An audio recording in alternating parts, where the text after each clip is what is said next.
I just wanted to get my mother to her surgery on time. Denise blocked our only exit with orange cones instead. I begged her to move them. She smiled and said no. My mother missed her slot because of a HOA president's tantrum. 3 months passed, and everything changed.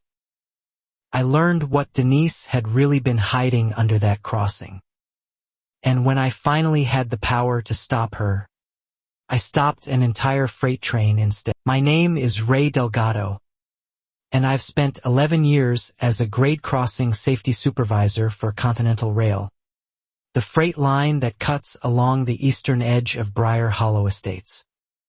I live in the small clapboard house my grandfather built before any of these subdivisions existed, on a half-acre lot the county calls grandfathered, meaning the HOA can fine me but can't force me out. My mother, Elena, moved in with me last spring after her hip surgery, needing a wheelchair ramp and quiet mornings. Briar Hollow itself is a tidy loop of beige stucco homes built 15 years ago, with one single paved road connecting it to the highway, a road that happens to cross Continental Rail's main line at grade. Every resident, whether they like it or not, depends on that crossing to get anywhere. And every resident, whether they like it or not, answers to Denise Ashworth, the HOA president who has run that board like a small, furious kingdom since 2019. I'd known Denise for years the way you know a wasp nest under your porch. You don't touch it. You just walk carefully around it. She'd sent me 2 citations already, one for an unapproved mailbox post and one for a garden hose left visible from the street, even though my property sits outside her jurisdiction. I paid the first fine just to avoid the headache. The second one I ignored, and that silence, I'd later understand, she read as a personal insult. Denise ran Briar Hollow's board with a binder of rules thicker than the county code itself, enforcing paint shades down to the swatch number and lawn heights down to the inch. Neighbors joked that she measured hedges with a ruler, but nobody laughed when the fines arrived. She'd built a reputation for finding violations no inspector would ever notice, then mailing them out with a tone that made apologizing feel like admitting a crime you hadn't committed. What most people didn't know was that Denise's power reached further than the HOA newsletter suggested. She sat on the county's Small Roads Advisory Committee, the same committee that reviewed maintenance requests for the private spur connecting Briar Hollow to the state highway. That gave her quiet leverage over every resident's ability to come and go. A lever she pulled whenever someone crossed her.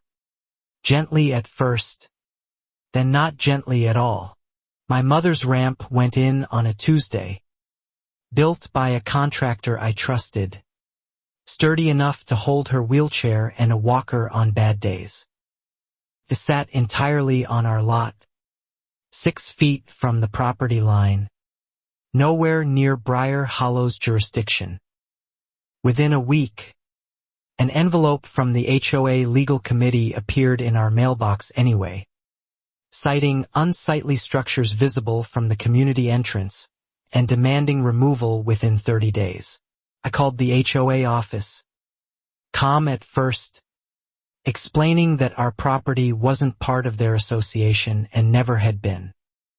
The woman on the phone transferred me straight to Denise, who answered like she'd been waiting for exactly this call. Grandfather doesn't mean invisible, Mr. Delgado, she said, sweet as spoiled milk. Our covenants protect what people see from the road. Your ramp is what people see. I tried reasoning with her, pointing out that a wheelchair ramp for an elderly woman recovering from surgery wasn't exactly the eyesore she was describing. Denise's voice didn't waver. Rules are rules, dear. I don't make exceptions for sob stories. That phrase, sob stories, stuck in my chest like a fishbone. My mother, listening from the next room, told me to let it go. I told her I would. Over the next 2 weeks, small things started happening around our property that I couldn't quite prove were her doing. Our trash cans, always brought in by evening, turned up tipped over by morning. A no soliciting sign I'd never put up appeared stuck crookedly in our lawn. My neighbor Frank, 2 lots down, mentioned Denise had asked him, almost too casually, whether he'd noticed anyone coming and going from my driveway at odd hours. Frank himself had his own scars from Denise's reign. 2 years earlier, after a dispute over a fence line, his teenage son's basketball hoop was cited as a recreational hazard and towed away by a contractor Denise had personally hired, without a vote, without a warning.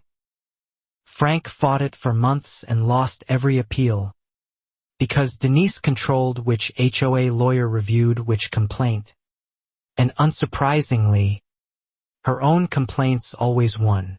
I started keeping a folder. Photos of the ramp. Copies of the property survey showing our lot outside HOA lines. A time-stamped log of every strange incident since the citation arrived. My wife, Marisol, thought I was overreacting. Said Denise was just a small, petty woman who'd get bored eventually. I wanted to believe her. But something in Denise's tone on that phone call told me boredom wasn't in her nature. Winning was. The county records office, when I finally visited in person, turned up something interesting. Denise's own family lot, purchased in 2015, had an in-ground pool installed 2 years before the HOA's own pool ordinance existed. Grandfathered in exactly the way she claimed didn't apply to structures like ramps. I made a copy of that permit. Not sure yet what I'd do with it, just sensing it might matter someday. At the next HOA town hall, held in the clubhouse under fluorescent lights, Denise stood at the podium reading violation notices aloud like a teacher naming students who'd misbehaved. When she reached my mother's ramp, she paused for effect, letting the room absorb the flagrant disregard for community standards before moving on. A few neighbors glanced at me with pity. Nobody said a word in my defense. Nobody ever did. After the meeting, Denise found me in the parking lot. Her smile switched on like a porch light. I heard your mother's not doing well, she said, in a voice pitched for sympathy that didn't reach her eyes. Such a shame you're making this harder than it needs to be. I told her the ramp was staying. She nodded slowly, like she'd expected that answer and already planned 3 moves ahead of it. That night I drove the length of Briar Hollow's access road for the first time really looking at it, 1 lane each way. No shoulder, funneling every resident through the single grade crossing where Continental Rail's freight trains passed 4 to 6 times daily. Struck me, almost idly then, how completely this neighborhood depended on that crossing working exactly the way it was supposed to. I filed the thought away and went home. Denise, meanwhile, filed a formal lien threat against my mother's homeowner status, an aggressive legal maneuver typically reserved for actual HOA members, not outside grandfathered lots like ours. Our attorney, a friend of Marisol's from college, called it legally laughable, but warned it could still cost thousands to fight even a case with no merit. Denise seemed understood something I hadn't yet fully absorbed. Rules didn't need to be right to be exhausting. I remember Elena, my mother, sitting on the porch that ramp led to, watching hummingbirds at her feeder, saying quietly that she didn't want to be the reason her son went to war with a neighbor. I told her this wasn't about the ramp anymore. It hadn't been for a while. That anyone who didn't bow to her was a problem to be erased. One citation at a time. The lien notice arrived by certified mail on a Thursday. Official looking despite our attorney's assurance it had no legal teeth. Marisol read it twice, her jaw tightening in a way I recognized from years of marriage. "She's not just annoying anymore," she said. "She's dangerous." I still believed, foolishly, that dangerous meant paperwork and phone calls, not anything that could touch the rest of our lives.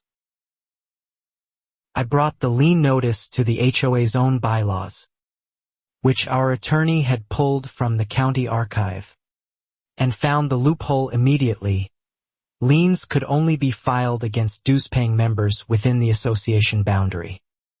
Our lot, outside that boundary, was legally untouchable. I drafted a response citing the exact clause, feeling a small, satisfying click of vindication as I printed it and sealed the envelope.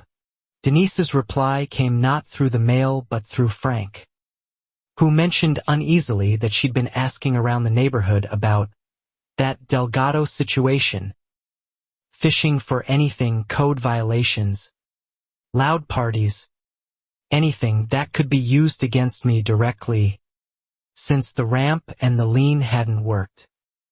It was the first time I understood this wasn't really about rules at all. It was about her losing, publicly, and needing to win somewhere.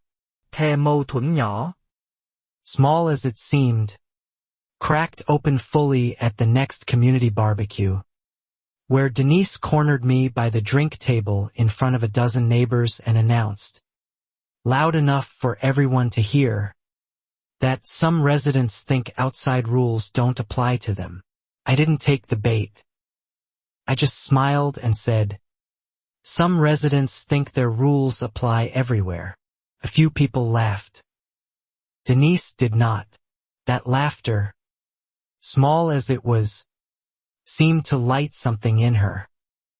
Within days, an anonymous complaint reached county code enforcement claiming my property had unpermitted construction, triggering an actual inspector visit.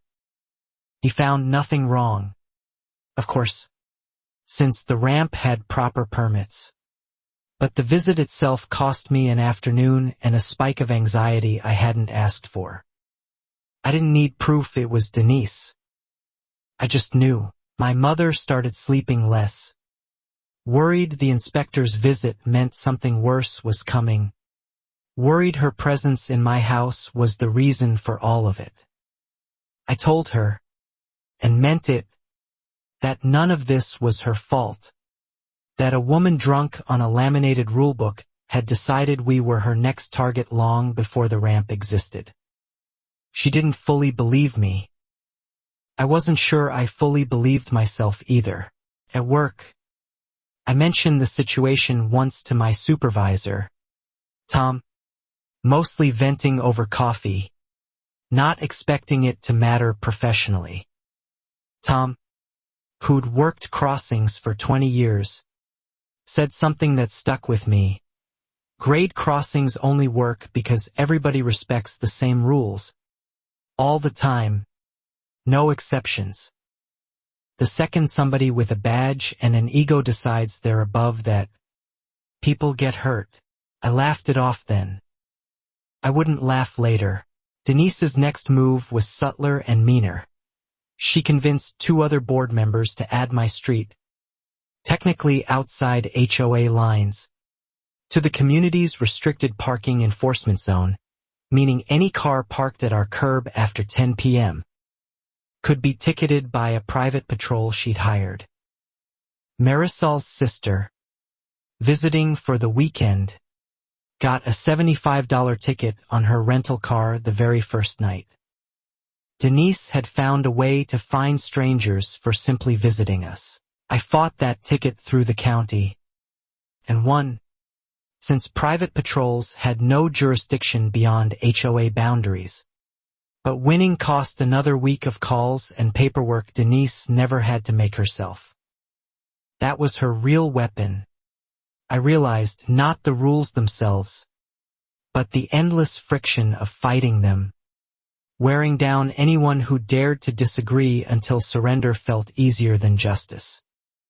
Most neighbors, I now understood, had simply stopped fighting years ago.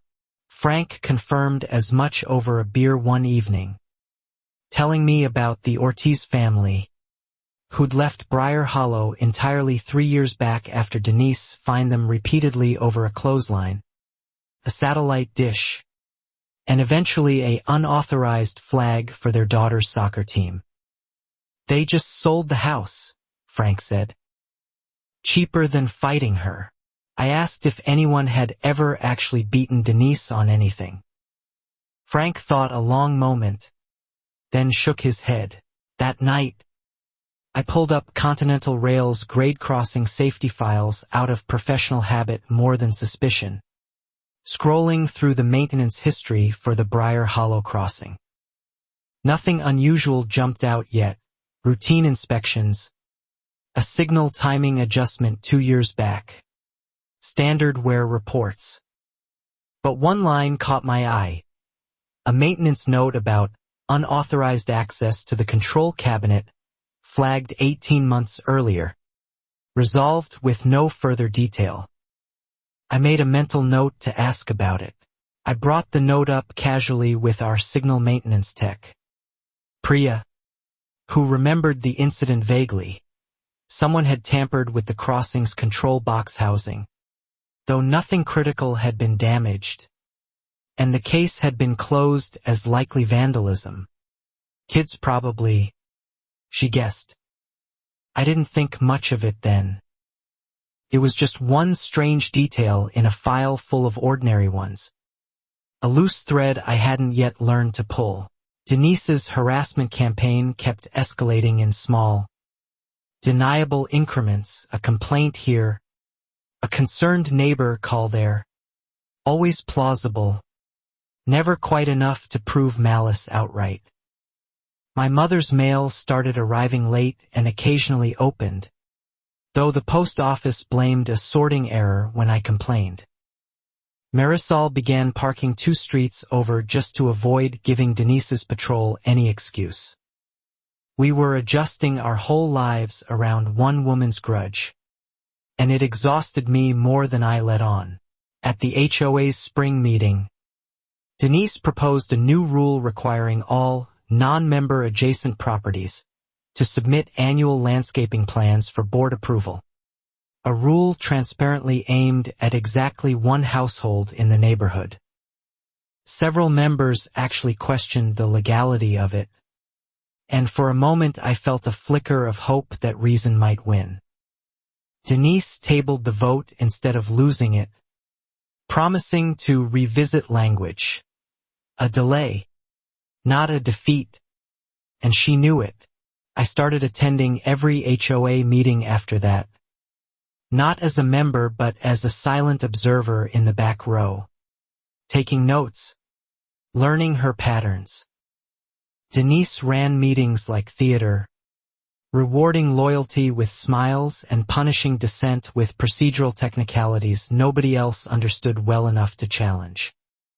I watched 2 board members quietly resign that spring, both citing personal reasons. Both, Frank told me privately, having crossed Denise on something small months before. One evening my mother mentioned, almost in passing, that a woman matching Denise's description had been seen walking slowly along the rail spur near the crossing at dusk. More than once, according to a dog walker neighbor. It seemed odd but harmless at the time. Maybe she just walked that way.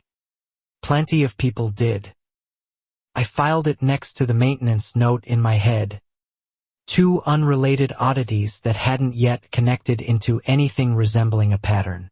The lean threat against my mother finally died a quiet death when our attorney sent Denise's board a formal notice citing the jurisdiction clause, threatening a harassment countersuit if the HOA pursued it further. Denise backed down on paper, publicly claiming it had been resolved amicably, but Frank overheard her tell another board member that this was round one, and that she always won the long game eventually.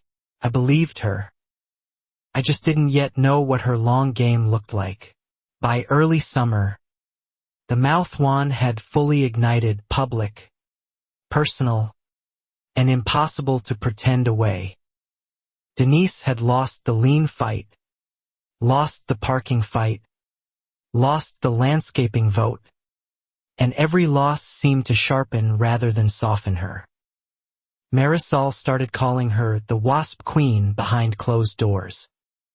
I started noticing, with a slow unease I couldn't quite name, how often Denise's evening walks brought her closer and closer to that quiet stretch of track behind Briar Hollow. The Leotang began with something almost comic. Denise filed a formal complaint with Continental Rail itself, claiming our freight trains blew their horns excessively near Briar Hollow and demanding a quiet zone review, hoping, I suspected, to weaponize my own employer against me somehow. The complaint landed on my supervisor's desk, and Tom, unaware of our history, casually asked me to help draft the response. I almost laughed at the absurdity of the universe handing her back to me this way. I handled the horn complaint by the book, citing federal regulations requiring horn soundings at every ungated public crossing regardless of local noise preferences. A rule no HOA president could override no matter how many binders she owned. Denise's request was denied within a week, politely, procedurally, and utterly beyond her reach to appeal. When Frank told me she'd been furious, reading the denial letter aloud at a board meeting, I felt the first real satisfaction I'd had in months. That satisfaction didn't last. Within days, a new complaint arrived at my actual workplace. Not about horns this time, but about me personally, an anonymous letter alleging I had used my railroad position to retaliate against a homeowner association. A claim so specific it could only have come from someone who knew exactly what I did for a living. HR opened a routine inquiry. I hadn't done anything wrong, but the accusation alone made my stomach drop. Tom pulled me into his office. Not unkindly, just straightforward, asking whether there was any truth to the letter's claims. I explained everything: the ramp, the lien, the parking tickets, the horn complaint I'd handled purely by regulation. Tom listened, then said quietly, "Sounds like this woman's been trying to get you fired for months. You need to document every single interaction from here on, because she's clearly playing a long game against you specifically." That warning landed harder than I expected. I started saving every email, recording every phone call legally within two-party consent rules, photographing every mysterious incident around our property with timestamps. Marisol joined in, keeping her own log of the parking patrol's visits, the mail delays, the neighbors who mentioned Denise's questions about our comings and goings. Together we were building something without quite naming it yet: a case, a record, a wall of evidence against one woman's slow campaign. Denise, unaware her HR letter had backfired into cementing my employer's sympathy rather than suspicion, escalated again, this time convincing the board to approve hiring a private investigator to document non-compliant neighboring properties, a service that, suspiciously, only ever seemed to photograph our house. I caught the investigator's car parked outside twice in 1 week, License plate registered to a firm Frank later discovered Denise's cousin partly owned. The web around us was widening, and it was entirely her own family's money. My mother, watching all this unfold from her porch chair, started asking harder questions. Why did one woman have this much power over an entire neighborhood? And why did nobody stop her? I didn't have a good answer beyond the obvious one. Apathy and exhaustion let small tyrants grow large, one uncontested rule at a time, until stopping them required more energy than anyone but the person directly targeted was ever willing to spend. I was becoming that person, whether I wanted to or not. At Continental Rail, an unrelated but oddly timed directive came down that summer, requiring all supervisors to complete refresher certification on FRA. Regulations governing grade crossing tampering and unauthorized access to signal equipment, following a national uptick in vandalism incidents at crossings. I sat through the training almost on autopilot, until one slide stopped me cold. A case study describing a private citizen who disabled a crossing gate mechanism to shorten a daily commute, causing a near-miss collision 2 states away. The case study detailed how the citizen, a local official in her own small community, had used a maintenance access panel key obtained years earlier during a legitimate community liaison program, never returned, never flagged as missing until the tampering was discovered. Something about the story nagged at me the rest of that day, though I couldn't yet say why. Beyond a vague, uncomfortable echo of that unauthorized access note I'd found in Briar Hollow's own crossing file months before.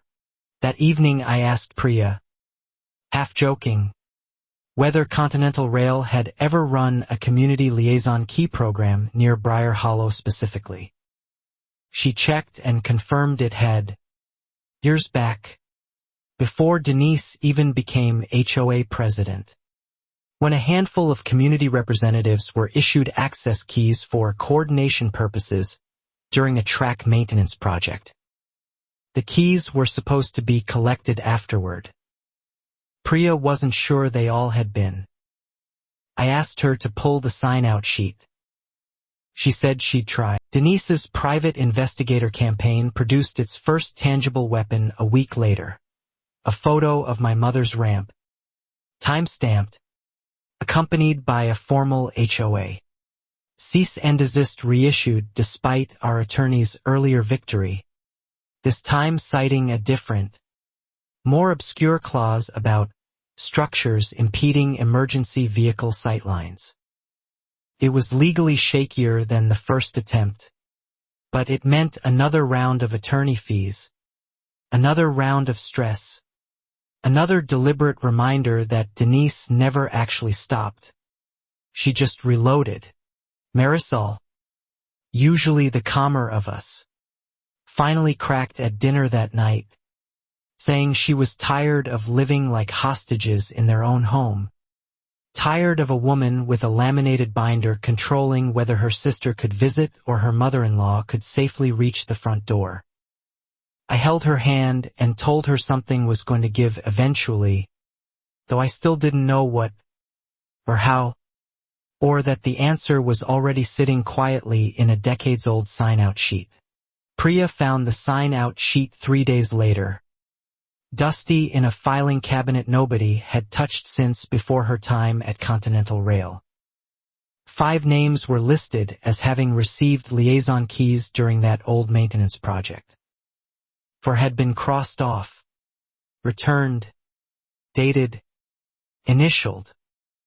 1 name remained uncrossed, unreturned, undated, Denise Ashworth, listed not as HOA president then, since she hadn't held the role yet, but simply as community volunteer. Briar Hollow Phase 2. I stared at that name for a long time before saying anything to anyone. It didn't prove she'd done anything wrong. Plenty of people forgot to return old keys to systems they assumed were harmless.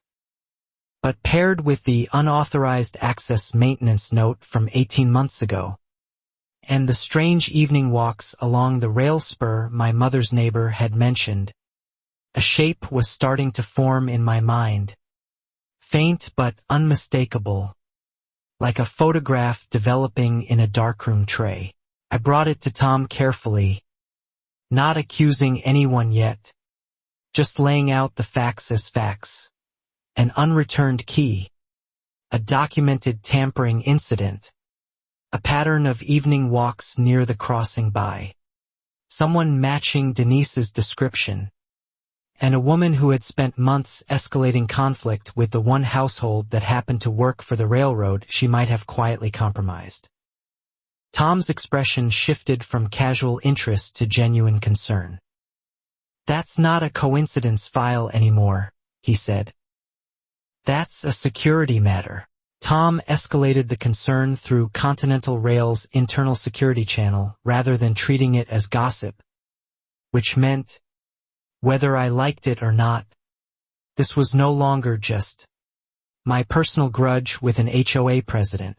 It was now a formal safety review involving federal crossing regulations, unauthorized key access, and potentially a years-old cover-up. I felt the ground shift beneath the conflict entirely, from petty neighborhood politics into something with actual legal weight and actual danger attached to it. That night I didn't tell Marisol everything yet, partly out of caution, partly because I wasn't sure what everything even meant until security finished its preliminary review. I did tell her the key had never been returned, and watched her face change from tired to genuinely unsettled. "You're telling me she's had access to the actual train crossing controls this whole time?" she asked. I told her I didn't know for certain, but I no longer believed it was nothing. Denise, unaware any of this was unfolding, pressed forward with her cease and desist campaign, escalating to a formal HOA hearing demanding my mother's ramp be modified within 2 weeks or face daily fines accumulating retroactively. She scheduled it deliberately for a date she knew our attorney would be unavailable. A small cruelty dressed up as scheduling coincidence. I attended alone, folder in hand, more focused now on watching her than on defending a ramp I already knew the law protected. At that hearing, Denise performed for the room the way she always did, reading from her binder with theatrical solemnity, painting my family as reckless rule breakers threatening the community's aesthetic integrity. I said little, answering only what was necessary, watching her hands, her posture, the confident ease of someone who'd never once been genuinely challenged. I left that meeting with no ramp decision resolved, but with a clearer, colder understanding of exactly how far this woman believed her authority extended. A quiet update came from Continental Rail's security office within the week. The internal review had escalated further, requesting formal cooperation with FRA's regional office regarding the 18-month-old tampering incident, given the newly surfaced key discrepancy. Nothing was confirmed publicly yet. No names released. No accusations formalized. Just an investigation quietly gathering momentum in the background while, above ground, Denise continued fining my family over a wheelchair ramp as if her own foundation weren't beginning to crack beneath her. I found myself in an uncomfortable position professionally, aware of an active safety investigation potentially implicating my neighbor and antagonist, unable to discuss it, unable to let it change how I handled her HOA harassment through proper legal channels, unable to do anything but wait while she escalated. Tom reminded me firmly, more than once, that whatever the investigation found, it had to be handled entirely separately from my personal conflict, or I'd risk compromising everything, including my own credibility. My mother, sensing something had shifted in me even without knowing the details, asked one evening whether I was keeping something from her. I told her only that things were moving, slowly, in a direction that might eventually matter, and that she should keep doing exactly what she'd been doing, living her life, using her ramp, refusing to be ashamed of needing it. She smiled faintly and said Denise Ashworth had picked the wrong grandmother to try to humiliate. Denise's HOA board finally scheduled the fine vote on the ramp for the following month, giving me time, at least, to let our attorney rejoin the fight properly. In the meantime, the parking patrol ticketed Marisol's own car for the first time, parked legally in our own driveway but supposedly encroaching on sightline. Visibility from the street. Another manufactured violation from a rulebook that seemed to bend however Denise needed it to whenever she needed a new way to punish us. I began noticing Denise herself, not just her proxies, appearing more frequently near our property line, ostensibly walking her small terrier but lingering just long enough to make clear the walks weren't really about the dog.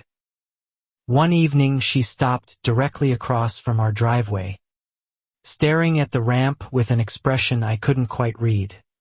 Not quite anger, something closer to obsession.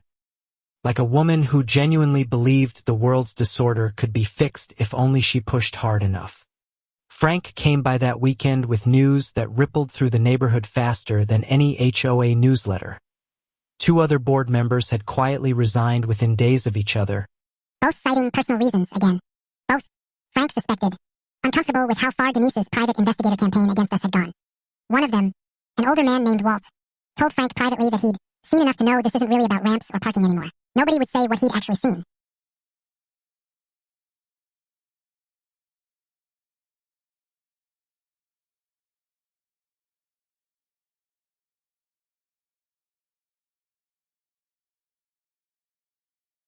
I tried reaching Walt myself, calling twice, getting no answer, then finally receiving a short, careful email saying only that he wasn't comfortable discussing board matters, but wishing my mother well.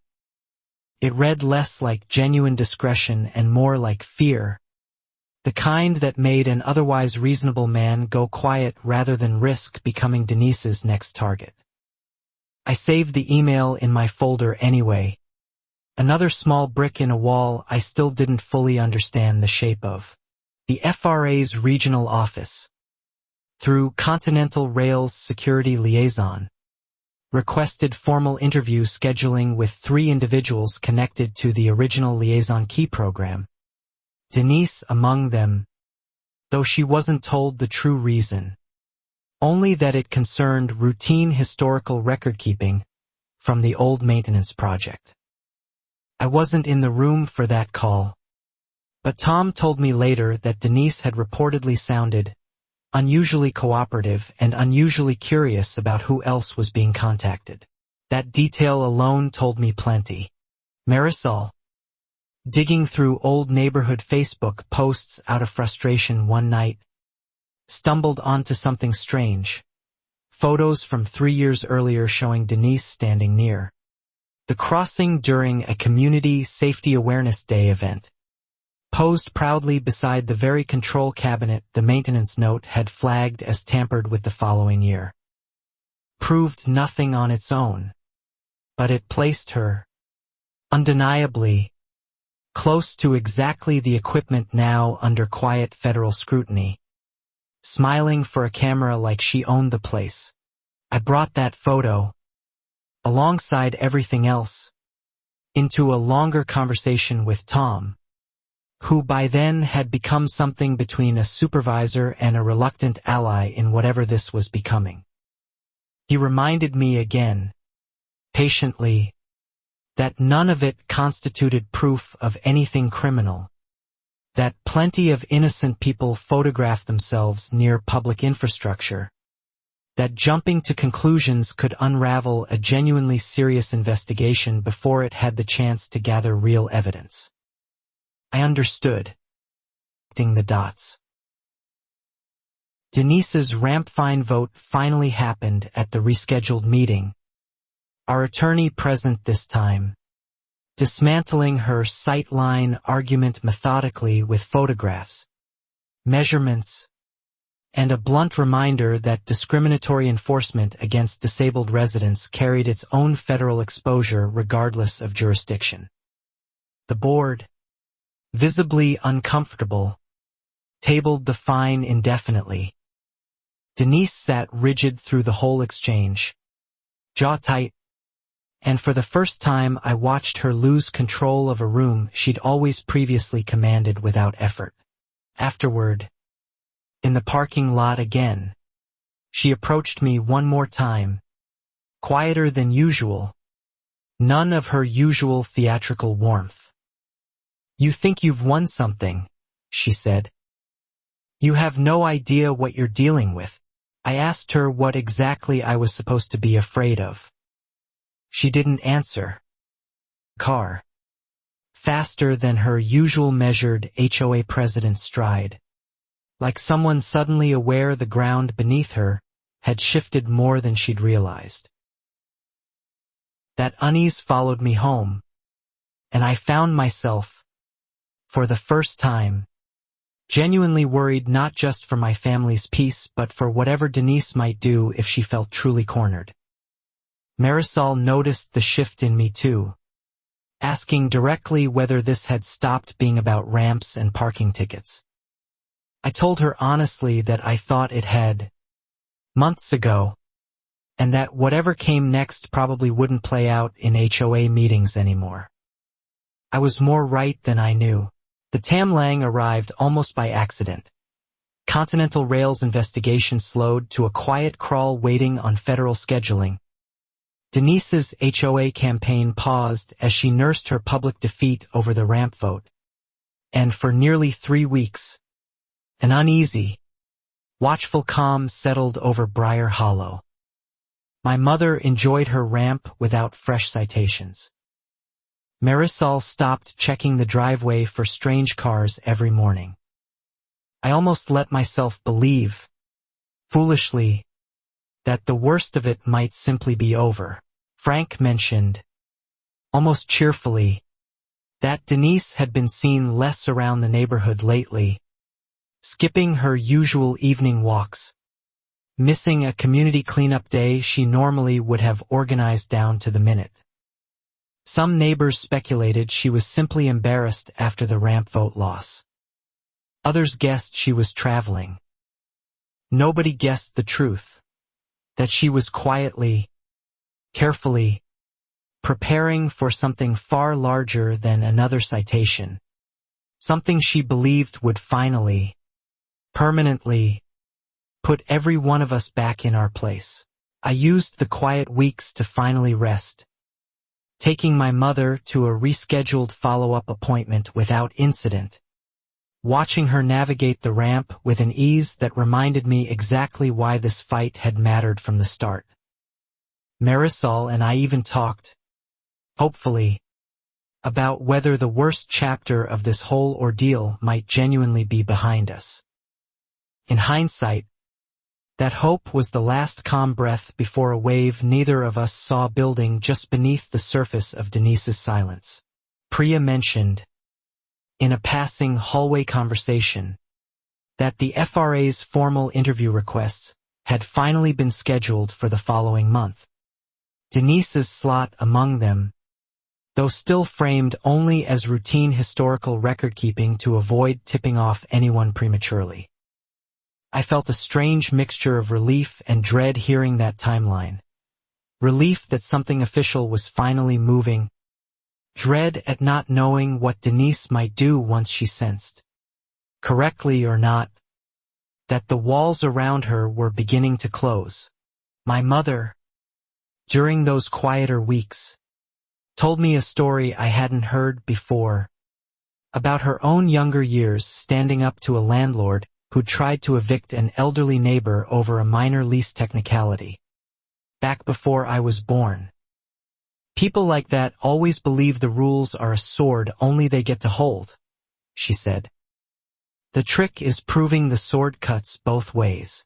I didn't know yet how literally that lesson would apply to what came next. Frank's wife, Carla, quietly confided in Marisol during a neighborhood coffee that she'd overheard Denise on the phone near the community mailboxes, voice sharp and low, saying something about making sure nobody can prove anything, no matter what they ask. Carla hadn't understood the context, assumed it was just more HOA drama, and mentioned it almost as gossip. Marisol repeated it to me that evening, and the calm we'd been enjoying evaporated instantly, replaced by a familiar, tightening dread. I reported that overheard comment to Tom immediately, who passed it along to Continental Rail's security liaison, who in turn flagged it for the FRA investigators ahead of their scheduled interviews. Nobody could act on secondhand gossip directly, but it reinforced the growing sense among everyone quietly involved that Denise Ashworth suspected far more than she was letting on, and that whatever she believed people were trying to prove, she intended to make sure it stayed buried, one way or another. The calm shattered completely on a Tuesday evening when Priya called me directly, her voice unusually tense, saying the crossing's control cabinet at Briar Hollow had just triggered a remote diagnostic alert, an unauthorized access attempt on the physical lock, detected at 9:47 p.m., well outside any scheduled maintenance window. My stomach dropped instantly. I knew, even before dispatch confirmed it, exactly whose evening walk had finally, after months of quiet suspicion, become something the system itself couldn't ignore. Continental Rail dispatched an emergency signal technician within the hour. Standard protocol for any unauthorized cabinet access regardless of suspected cause, since crossing signal integrity was treated as a matter of life and death, never assumption. I drove out myself, unofficially, needing to see with my own eyes what was happening at the crossing that had quietly become the center of my entire family's ordeal. What I found there, under the sodium streetlights, confirmed every fear I'd been too cautious to say aloud. Denise's small sedan sat parked on the shoulder near the crossing. Engine off. Hazard lights blinking uselessly in the dark. She wasn't in the car. The control cabinet door stood slightly ajar. This tamper evidence seal broken clean through. And there she was, 20 feet away, crouched near the base of the signal mast, flashlight in one hand, something metallic in the other, looking up at the sound of my approaching headlights like an animal caught mid-escape. For a long, frozen moment neither of us said anything, the only sound the low hum of the signal equipment and my own pulse hammering in my ears. Then Denise straightened up, brushing gravel from her knees with an unsettling attempt at composure, and said, almost conversationally, "You shouldn't be out here, right? This is railroad property." I told her, as evenly as I could manage, that I worked for the railroad, and that she, very clearly, did not. She didn't run outright either. Not at first. She simply stared at me for a long beat, calculating, the way she'd calculated every HOA vote and every citation for years, before saying quietly, "This crossing has cost this neighborhood collective hours of our lives waiting on freight trains that don't even stop here.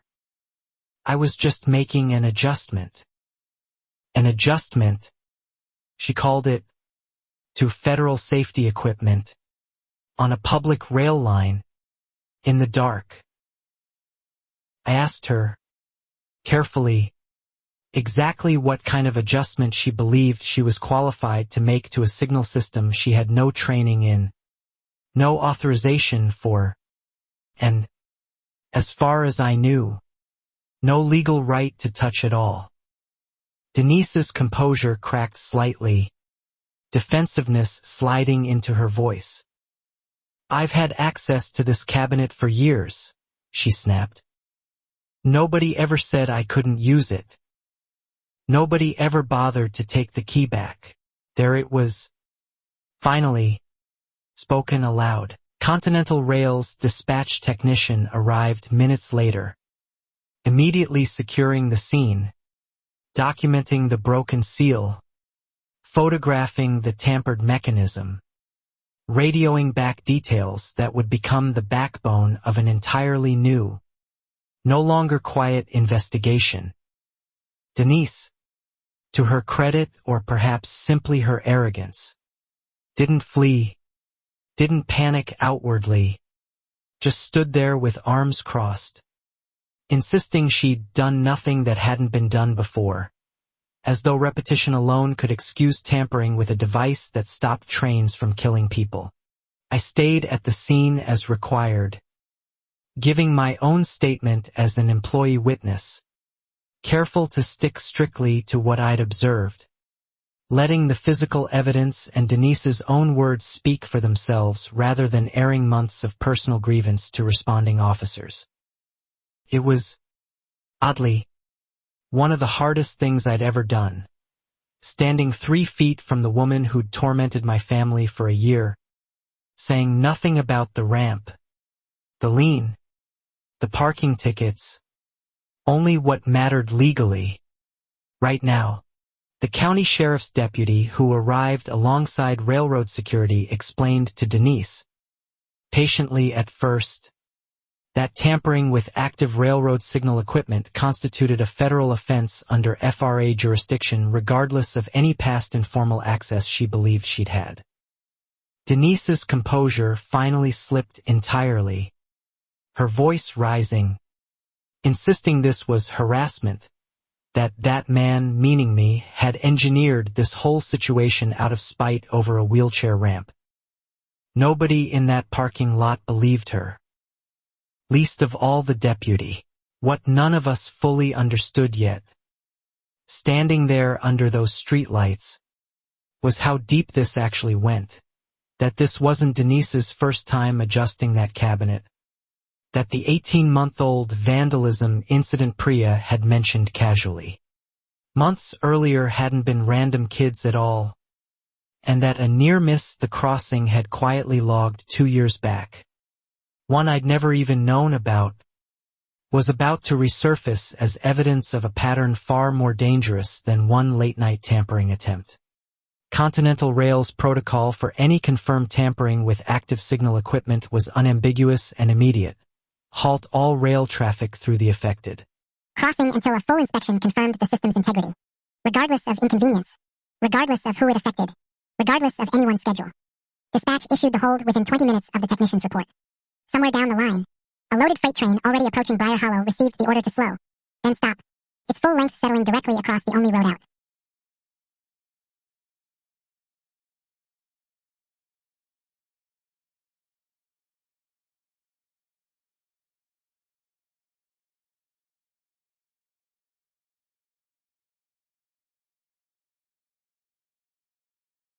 I hadn't ordered that stop myself. Not directly. Not that first night. Dispatch and the safety protocol did that automatically.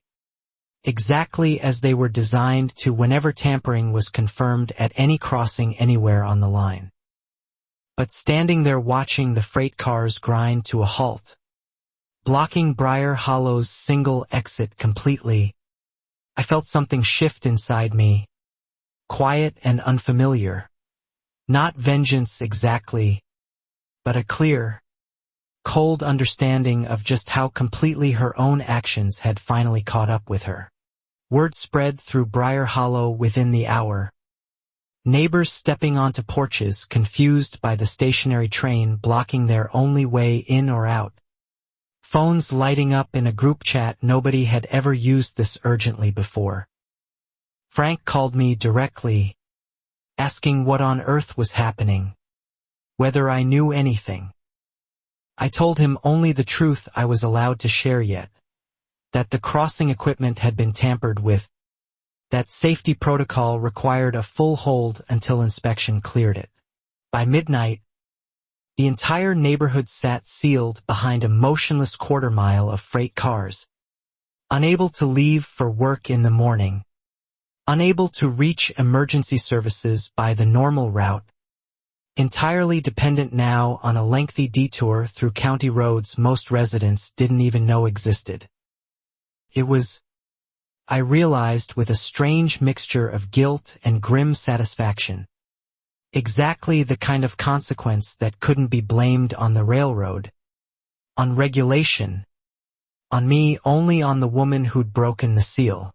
My mother, watching news of the blocked crossing spread through the neighborhood group chat. Marisol had joined months earlier just to monitor Denise's activity, said quietly from her chair, "Sometimes the universe doesn't need help balancing its own books." I didn't disagree. I also didn't yet know how much bigger those books were about to get. Once the FRA's full investigation, no longer routine, no longer quiet, began pulling every thread connected to Denise Ashworth's decade of quiet, unreturned access. The Dawn then began building almost immediately as federal investigators, notified within hours by Continental Rail's mandatory incident reporting, moved the scheduled routine, historical record-keeping interviews into an entirely different category, active criminal investigation into unauthorized tampering with federally regulated signal equipment. Denise was informed, formally this time, that she was now a named subject, not a witness, and that her cooperation would be evaluated under an entirely different, far less forgiving standard than she'd apparently expected walking into that dark parking lot. News of the investigation, impossible to keep fully contained in a neighborhood this small, began circulating in fragments distorted by rumor. Some claimed Denise had caused an accident years ago and covered it up. Others claimed she'd simply been trying to speed her commute. A few, remarkably, still defended her, insisting the railroad was overreacting to protect its own liability. I stayed quiet through most of it, letting the evidence, rather than gossip, carry whatever truth eventually surfaced. Frank told me, almost disbelieving, that 2 board members who'd resigned earlier that year, including Walt, had reportedly reached out to investigators, voluntarily once word of the tampering broke, apparently no longer willing to stay silent about whatever they'd previously seen enough to quietly walk away from. Whatever they knew, they'd been carrying it for months out of fear, exactly as I'd suspected. Fear, turned out, had been Denise's most reliable tool for far longer than anyone had realized. The freight hold at Briar Hollow's crossing stretched into a second day as inspectors worked meticulously through every inch of the tampered control cabinet, unwilling to clear the signal system until they were certain no additional damage lurked beneath Denise's late-night adjustment. Residents grew increasingly furious, not at the railroad, but at whoever had caused this, and for the first time in over a year, that fury was aimed squarely, publicly, and correctly at Denise Ashworth instead of at my family's wheelchair ramp. Marisol showed me a screenshot from the neighborhood group chat where a resident named Colleen, someone who'd never once spoken up against Denise before, wrote plainly, "I don't care what she says about protecting the community. She trapped all of us in our own homes because she couldn't wait 5 extra minutes for a train. Dozens of neighbors reacted instantly. A wave of agreement Denise had never once received in years of enforcing her binder full of trivial, punishing rules. Walt's statement to investigators. Once details leaked informally through county channels.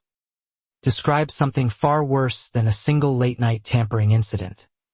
He claimed Denise had bragged, years earlier, at a private board dinner, about knowing exactly how to buy herself a few extra minutes at the crossing, laughing it off as harmless when another member expressed concern. Nobody had reported it then. Everyone, Walt admitted, had been too afraid of becoming her next target to say anything at all. That detail alone reframed everything for me. This wasn't a single moment of reckless frustration culminating in one bad night. It was a pattern stretching back years, quietly known by at least a handful of people too intimidated to speak up, protected by exactly the same culture of fear Denise had cultivated through fines, liens, private investigators, and petty cruelty toward anyone who challenged her. The tampering hadn't started with my mother's ramp. It had simply, finally, been caught because of it. Continental Rail's security office confirmed, through a formal statement to residents furious about the ongoing hold, that the crossing would remain closed to rail traffic, and therefore the neighborhood's exit remained physically blocked by the stationary train until federal inspectors certified the signal system fully safe, a process that could not be rushed regardless of neighborhood inconvenience, given the stakes involved should the system fail during actual operation. Safety, for once, wasn't negotiable with anyone's binder of grievances. Denise, cornered publicly for what felt like the first time in her HOA reign, attempted damage control through a mass email to residents claiming the entire situation was a misunderstanding being weaponized by a disgruntled neighbor with a personal vendetta, a transparent reference to me that fooled almost nobody this time. Colleen replied all within minutes. The trains aren't stopped because of Ray's ramp, Denise.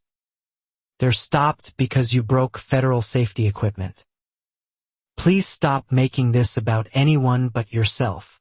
That reply all thread became, almost overnight, the closest thing Briar Hollow had ever had to an open rebellion against Denise's authority. Neighbor after neighbor finally voicing years of quiet resentment now that the fear of individual retaliation felt suddenly smaller than the collective outrage of being trapped. Literally, behind a stalled freight train because of her actions. I read every message twice, feeling something unfamiliar loosen in my chest. For the first time, I wasn't fighting this alone anymore. My mother, watching the thread scroll past on Marisol's phone, laughed for the first time in weeks. A real laugh, saying that watching an entire neighborhood finally turn on its tiny tyrant was better medicine than anything her physical therapist had prescribed. I laughed too, though carefully, aware the investigation was still unfolding, aware Denise hadn't been formally charged with anything yet, aware satisfaction this early could still curdle if the process somehow let her wriggle free the way she always had before. The FRA investigators, working alongside county detectives once Walt's statement surfaced, requested access to the 18-month-old maintenance report Priya had originally flagged, cross-referencing it against Denise's known movements, her unreturned liaison key, and the newly discovered testimony from board members who'd stayed silent out of fear. What emerged, piece by piece, wasn't just one reckless night. It was a documented pattern of unauthorized tampering stretching back at least 2 prior incidents, both previously dismissed as vandalism, both now reopened entirely. One of those reopened incidents, dated nearly 2 years earlier, described a near-miss involving a delivery truck that had barely cleared the crossing before the gate arm failed to lower properly. An event logged at the time as signal malfunction. Cause undetermined. Investigators now believed, based on timing and Denise's own admitted adjustments, that her tampering had directly caused that malfunction, endangering a driver who never knew how close he'd come to disaster because of one HOA president's impatience with a 5-minute wait. I sat with that detail longer than any other, feeling something cold settle in my stomach that no amount of neighborhood vindication could fully warm again. This wasn't just about my mother's ramp, or petty fines, or wounded pride anymore. Denise's arrogance had, quite literally, nearly gotten someone killed years before she ever turned her attention toward my family. And nobody, not the board, not the frightened neighbors, not even the railroad, had known enough to stop her before it happened again. Denise's public statements grew increasingly erratic as the investigation's scope widened, her mass emails shifting from measured denial to outright accusation, claiming the railroad was fabricating a conspiracy to avoid liability for its own aging infrastructure, claiming I personally had planted evidence during my supposedly unauthorized late-night visit to the crossing. Nobody outside her innermost loyalists believed her anymore. The reply-all thread had already done what a year of quiet suffering never could. It had broken the spell of her authority completely. Frank told me that 2 of Denise's remaining board allies had quietly distanced themselves within days, one issuing a public statement expressing full confidence in the ongoing federal investigation, a carefully worded sentence that was really just an announcement of abandonment dressed up in bureaucratic caution. Denise, once untouchable, found herself suddenly isolated on a board she'd controlled for years, her allies scattering the moment her actions stopped being deniable and started being documented in federal case files instead. The neighborhood's forced detour through county roads, meanwhile, turned into its own quiet source of dark comedy. Residents comparing commute horror stories in the group chat, someone posting a meme of Denise's face photoshopped onto a broken traffic light, another joking that HOA fines should now apply retroactively to reckless federal crime commission near a shared amenity. The humor, biting as it was, felt like a community finally exhaling after years of walking on eggshells around one woman's temper.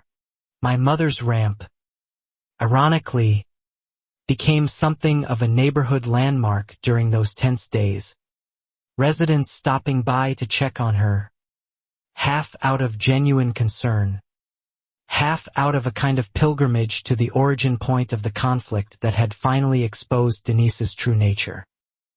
Elena handled the sudden attention with the same calm dignity she'd handled everything else, telling each visitor plainly that she'd never wanted a war, only a safe way down her own front steps.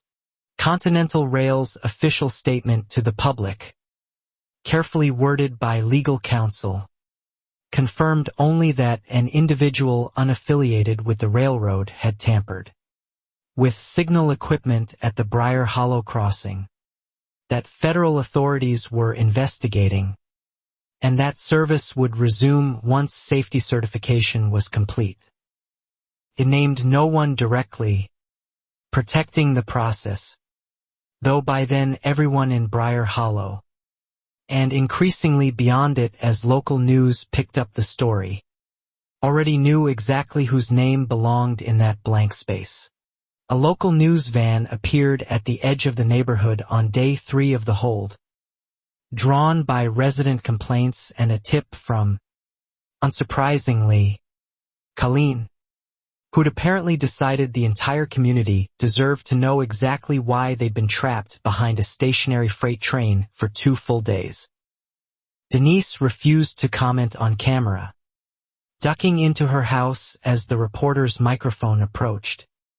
A stark contrast to the woman who'd never once passed up an opportunity to be the center of attention. Marisol, watching the news segment that evening, pointed out something I'd missed in my own exhaustion. The reporter had interviewed Frank, who described, calmly and devastatingly, years of fines, towed basketball hoops, and manufactured code violations, framing Denise's tampering not as an isolated lapse in judgment but as the inevitable culmination of someone who'd never once faced consequences for treating an entire community as her personal kingdom. It was, finally, the public reckoning Briar Hollow had needed for years. The Don Nintruoc Chow Trail tightened further when investigators, cross-referencing financial records subpoenaed as part of the widening case, discovered something nobody, including me, had anticipated: discrepancies in the HOA's own reserve fund accounting, going back nearly 3 years, coinciding almost exactly with Denise's uncontested control over the board's finance committee. What had started as a signal tampering investigation was quietly expanding into something that looked, increasingly, like embezzlement layered directly on top of federal safety violations. Frank, once he learned this detail secondhand through a nervous board treasurer, called me immediately, half laughing, half stunned, saying, "She's been stealing from the reserve fund this whole time and fining people over garden hoses to distract everyone from her own books." I didn't laugh. Not fully, though the grim irony wasn't lost on me. The woman who'd punished every neighbor for imagined infractions had apparently been committing the largest violation of all, quietly, for years, behind her own laminated rulebook. The HOA's Finance Committee, spooked by the widening investigation, voted unanimously, even Denise's remaining allies, to authorize an independent forensic audit of all reserve fund transactions dating back 5 years. A motion that would have been unthinkable just weeks earlier when Denise controlled every vote through fear alone. Watching that authority crumble in real time felt, to me, like watching a dam finally give way after years of quiet, invisible pressure building steadily behind it, unnoticed until the exact moment it broke. My mother asked me one evening, gently, whether I felt any satisfaction watching Denise's entire world collapse this way. I told her honestly that satisfaction wasn't quite the right word.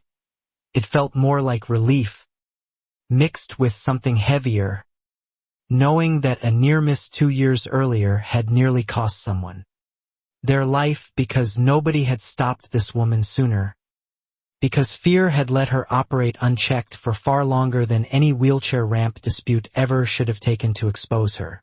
Denise, increasingly cornered, made one final attempt at controlling the narrative.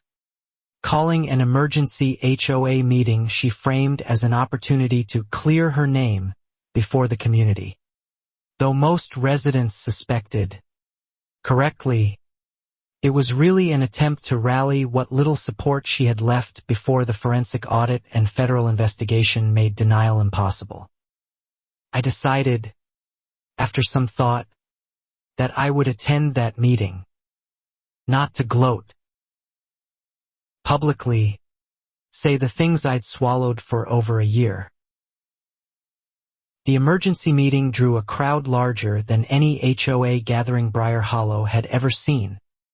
Residents packing the clubhouse, spilling into the parking lot, drawn by outrage, curiosity, and a shared sense that something long overdue was finally about to happen. Denise stood at her familiar podium, binder in hand out of habit more than purpose, and began speaking before the room had even fully quieted, her voice carrying the same practiced authority she'd used for years to silence dissent. "I want to be very clear," Denise began, "that everything I have ever done as this community's president has been in service of protecting our shared standards and property values." A ripple of disbelief moved through the crowd, someone muttering loud enough to be heard, "You mean protecting yourself?" Denise pressed on regardless, insisting the tampering allegation was still just an allegation, insisting the railroad's own aging equipment was likely the real cause of any malfunction, insisting she'd done nothing but try to help. Colleen stood up first, unprompted, voice shaking with 2 years of suppressed frustration, describing the day Denise's parking patrol had ticketed her elderly mother's home health aide for parking curbside during an emergency visit. Another resident stood after her, then another, each one recounting some small cruelty long swallowed out of fear: fines, towed vehicles, manufactured violations, building, into a chorus the room hadn't heard collectively before, because until now, nobody had felt safe enough to speak while sitting next to everyone else who'd stayed silent too. I stood last, deliberately, letting the room's collective grievance build before adding my own. I described the ramp, the lien, the parking tickets against my wife's sister, the private investigator paid partly by Denise's own cousin. Then I described, carefully, factually, without embellishment, the night I'd found her crouched by that signal cabinet with a flashlight and a broken tamper evidence seal. The room fell completely, utterly silent, the kind of silence that arrives only when a truth finally lands exactly where it belongs. Denise's composure, remarkably intact through the residents' earlier grievances, finally cracked entirely under the weight of that silence. "You have no right," she started, voice rising, "to stand there and act like some kind of victim after everything your family has." She stopped herself, apparently realizing, a beat too late, that finishing that sentence in front of a room full of neighbors who already knew about the ramp fines would only confirm exactly what everyone now suspected about her true priorities. A board member near the front, one of the few who'd stayed loyal until that exact moment, quietly stood and said, "Denise, I think it's time you step down from this meeting."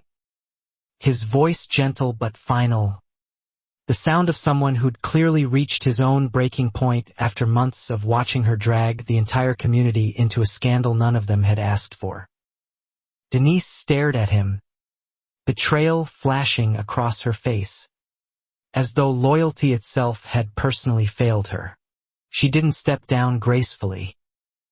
She gathered her binder, her folders, her carefully maintained records of other people's infractions, and walked out of that clubhouse in front of the largest crowd Briar Hollow had ever assembled.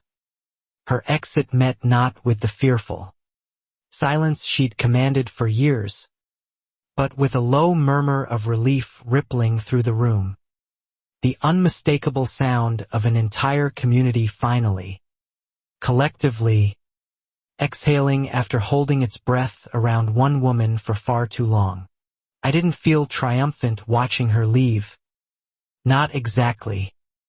I felt, mostly, exhausted, aware that the meeting itself changed nothing legally, that the real reckoning was still unfolding in federal case files and forensic audit spreadsheets far from that clubhouse podium. But something had shifted permanently in Briar Hollow that night regardless. The fear that had let Denise operate unchecked for years had finally, visibly, broken in front of witnesses who would remember exactly what it looked like when it did. The Chow Trail proper began the following week, when federal investigators, armed now with Walt's statement, the reopened near-miss report, the unreturned key, and mounting financial irregularities, requested a formal interview with Denise under caution, informing her explicitly of her right to legal counsel given the seriousness of potential charges under federal railroad safety statutes. Her husband, a corporate attorney by trade though inexperienced in criminal defense, reportedly scrambled to find appropriate representation once the true scope of the investigation became impossible to minimize any longer. Marisol heard through Carla, who'd heard through the treasurer's wife, that Denise's husband had initially believed this could be resolved quietly, offering to make a generous donation to Continental Rail's Community Safety Fund in exchange for the matter being handled internally rather than escalated further. Federal tampering charges, unlike HOA fines, weren't something any amount of money could simply erase, and the offer, when it reached investigators, only deepened suspicion rather than easing it, exactly as it should have. I learned, through Tom, that the forensic audit of the HOA's reserve fund had produced its first concrete findings. Nearly $40,000 in discrepancies over 3 years, funneled through vaguely labeled landscaping consulting invoices paid to a company registered, unsurprisingly, to Denise's cousin, the same cousin who partly owned the private investigation firm hired to photograph our ramp. The threads Denise had spent years weaving to punish her neighbors had, in the end, tangled themselves directly around her own throat.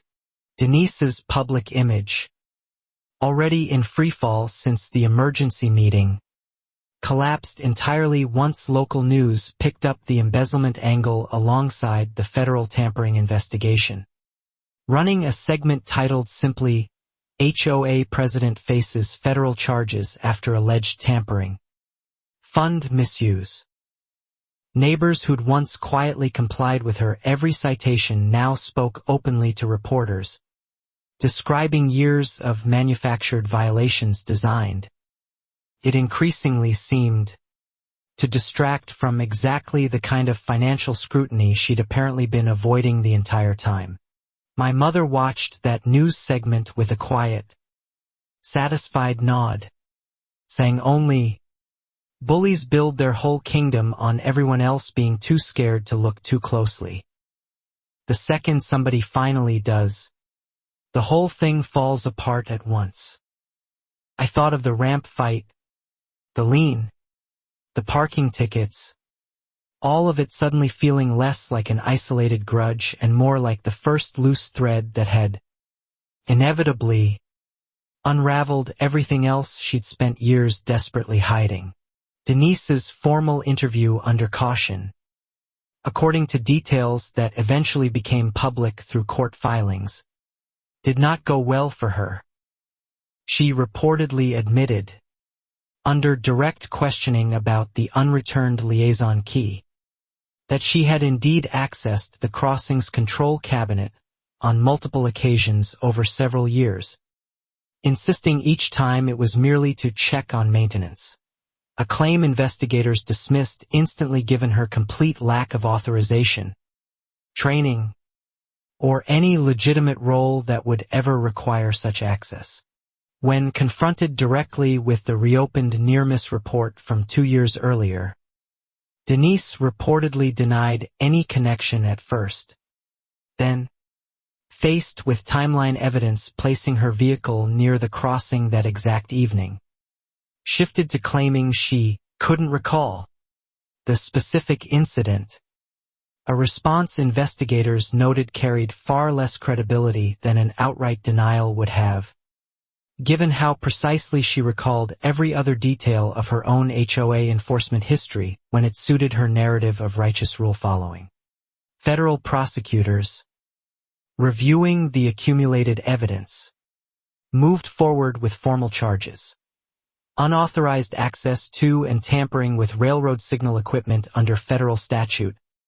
A serious offense carrying real prison exposure given the demonstrated risk to public safety, particularly once the near-miss incident was formally connected to her actions.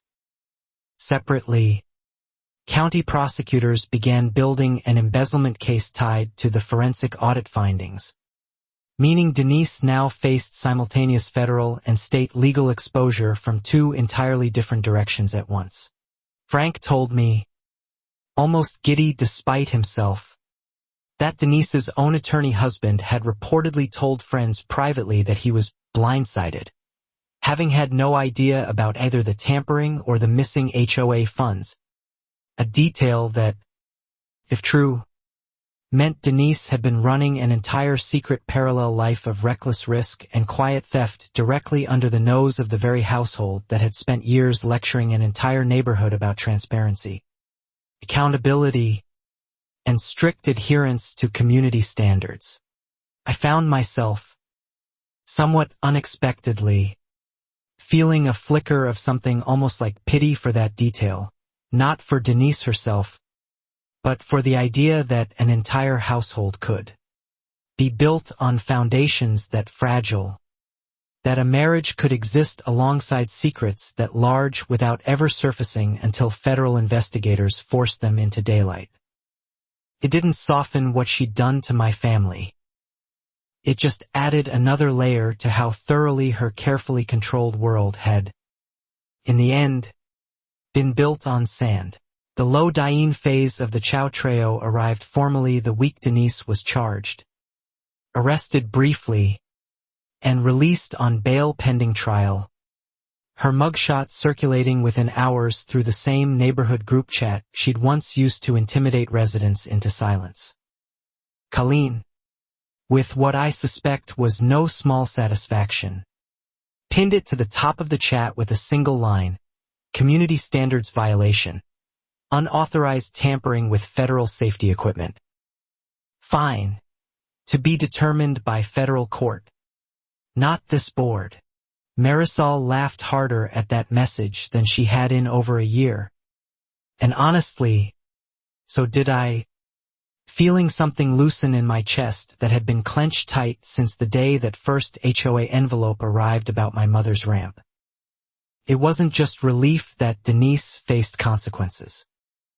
It was the specific, deeply satisfying irony of watching her own weaponized language, fines, standards, violations turned back around and used, finally, against the one person who'd wielded it so cruelly for years. Denise's bail conditions, as part of the ongoing federal case, explicitly prohibited her from approaching any Continental Rail property, including the Briar Hollow crossing, and required her to surrender any remaining access credentials tied to her old liaison role, a formality that felt almost absurdly overdue given that the entire crisis had stemmed from exactly that unreturned key sitting unnoticed in a filing cabinet for years. Priya, when I mentioned this, simply said, better 9 years late than never at all. The HOA board, scrambling to manage the fallout, held an emergency vote removing Denise from the presidency entirely, citing both the criminal charges and the embezzlement findings, a vote that passed unanimously, including from board members who'd stayed conspicuously silent through every prior controversy involving my family. Walt, reinstated informally as an advisor given his cooperation with investigators, was quoted in the local paper saying simply, "We should have listened to the people she targeted a long time ago." I read that quote twice, feeling something complicated settle in my chest. Not quite vindication, not quite anger, something closer to a tired, hard-won clarity. It had taken a federal investigation, a near-miss accident finally reopened, a forensic audit, and an entire neighborhood's collective outrage to remove one woman from power that should never have gone this unchecked in the first place. Being right all along, I was learning, rarely feels as satisfying as people imagine it will. My mother, watching the local news cover the HOA's emergency vote from her porch chair, ramp visible in the background of the segment as the reporter, referenced the original dispute that first drew scrutiny to the community's leadership, said only, "Look at that. My little ramp helped take down a queen."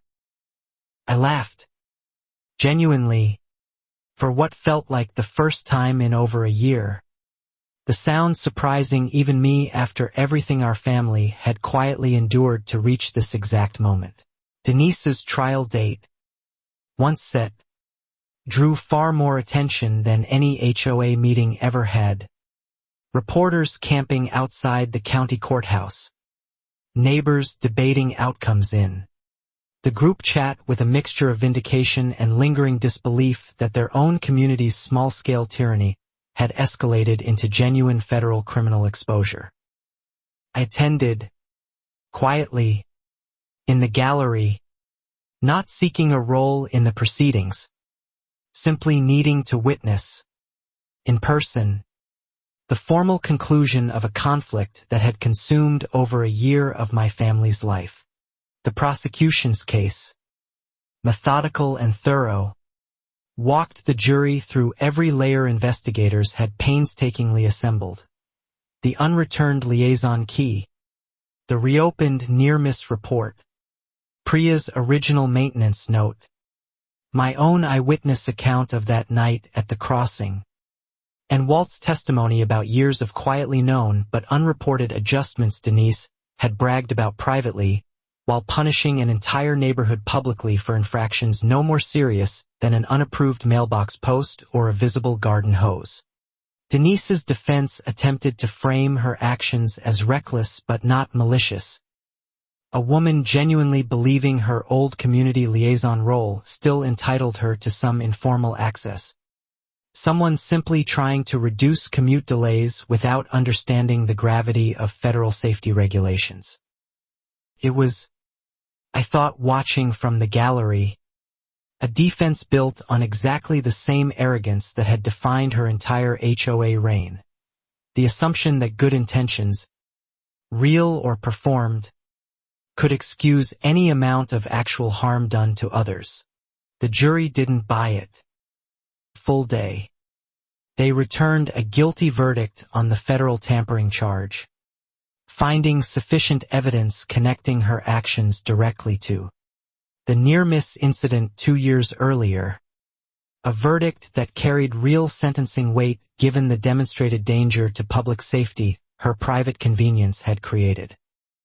The embezzlement case, running separately through county court, concluded weeks later with a plea agreement requiring full restitution to the HOA's depleted reserve fund alongside additional penalties. I sat in that courtroom gallery when the federal verdict was read, watching Denise's face for the first time genuinely lose the composed, controlled expression she'd worn through every HOA meeting, every citation, every confrontation over the past year.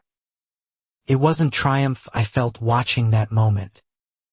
It was something quieter, heavier, closer to closure, the specific, hard-earned relief of watching consequences finally arrive for someone who had spent years believing consequences were things reserved only for other people. Denise's sentencing, delivered weeks later, included a period of incarceration for the federal tampering charge given the demonstrated safety risk, alongside significant fines, mandatory restitution tied to both the embezzlement plea and the broader safety violation, and a permanent prohibition from serving on any homeowners association board in the state. The judge, reading the sentence aloud, specifically noted the troubling pattern of using institutional authority to intimidate residents while privately disregarding the very safety of the community she claimed to protect. That specific line from the judge stayed with me longer than almost anything else from the entire ordeal, because it named precisely what had made Denise so effective and so dangerous for so long. The ability to weaponize legitimate-sounding authority against powerless people while quietly, recklessly disregarding actual safety and actual rules whenever it suited her own convenience. It was, in the end, exactly the pattern Continental Rail's safety culture existed to catch, even if it had taken far too long to catch her. In the weeks following sentencing, Briar Hollow began, slowly and imperfectly, to rebuild itself around a new HOA board led by Walt, who instituted, among his first acts, a transparent public accounting of the reserve fund and a formal policy requiring any enforcement action against grandfathered or non-member properties to receive independent legal review before being issued.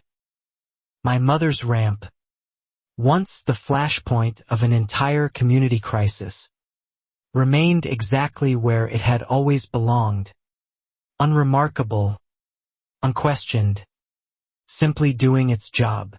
Frank told me, over what had become a regular Friday beer between us, that Denise's house had gone up for sale within months, the family unable to manage mounting legal costs alongside the restitution payments and the sheer social weight of remaining in a neighborhood that now openly, unanimously despised what she'd done to it. Nobody in Briar Hollow seemed sorry to see the listing sign appear on her lawn. Several neighbors, Frank said, actually applauded quietly when the moving truck finally arrived. I didn't go outside to watch that moving truck myself. Not out of any lingering fear, just a quiet sense that this particular chapter had already closed properly.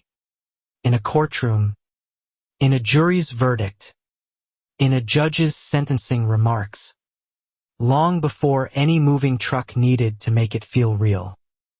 My mother, though, did watch from her porch, ramp beneath her chair, waving politely, almost gently, as the truck finally pulled away from Briar Hollow Estates for the very last time.